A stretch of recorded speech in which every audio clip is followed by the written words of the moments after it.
This is Abdullah Kashmula, Class CIS 220, that's Structure and Elementary Algorithm, and this is week 13 assignment, which is the frequency sort and the bubble sort. For the frequency sort, I use the same class for the index search. The name is wrong, sequence search. Back at the time, I entered the wrong name, but this is the index search, and I use the files from the index search to do the frequency search, and with a little bit of modification. So it's the same as the getting the most and the least, but with little difference.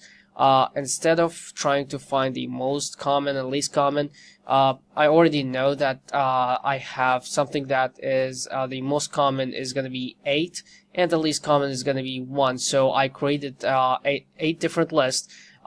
This list, the list 8, is going to contain the numbers that repeated 8 times, the 7 times repeated, the 6 times repeated, and 5, and so on. And then I'm going to put everything in these lists, then I'm going to write it to a file. The only difference from the other one is I have to put this switch over here over the length, and if the length is 1, I'm going to add it to list 1. So list 1 is going to have the numbers that repeated 1 time, and list 2 is going to have the numbers that repeated 2 times. And the way I know that how many times it is repeated, I'm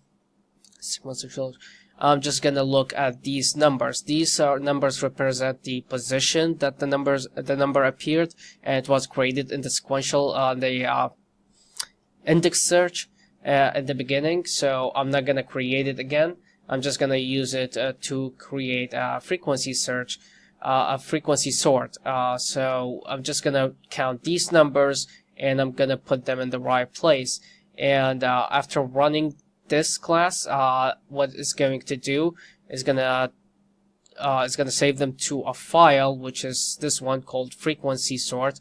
And as you can see, the numbers in the beginning, this is the number, this is the places that appeared, and the numbers at the top is going to be the ones that appeared 8 times, and then the 7 times, and all the way down to the ones that appeared only 1 time.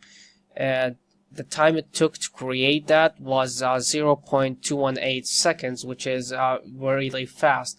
But when I did it in the bubble sort, it took too long. So I actually had to try less numbers. Like, for example, I did the 10,000 numbers, and that kind of took some time. I think it took, for 10,000, it took almost 26 seconds. And the way you do it is that it's going to go through 2 for loops.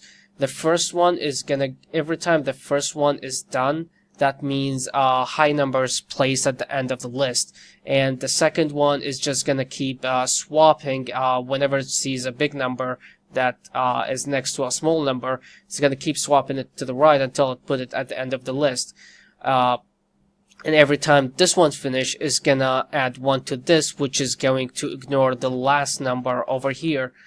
This will make the last number ignored because we already put a large number at the end.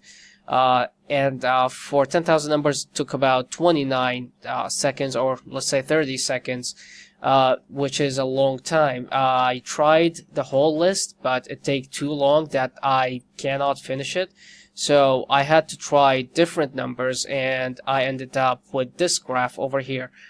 So for the bubble sort, for 3,000 numbers, it took almost 0.16 minutes.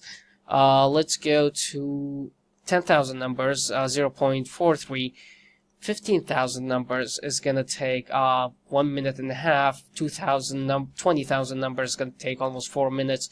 And for 30,000 numbers, is going to take 15 minutes. 0.16. So if we graph it, it's going to look something like that. Down here is the numbers. Over here to the left is time by the minutes. And as you can see, the more numbers we use, it's going to take way more longer time. That's why I couldn't do the whole 100,000 numbers. But for the bubble sort, since I already sorted the numbers, so I'm only going to go through almost 56,742 numbers, because I don't have any repeated numbers over there, but I have the position of the numbers. and it took only 0.0, which is really fast compared to the bubble sort. That's the frequency sort. So for almost 56,000 numbers, it took that much time. And whenever we add a number here to the frequency sort, it's gonna increase by linearly, but linear time. But over here is gonna increase by n power 2.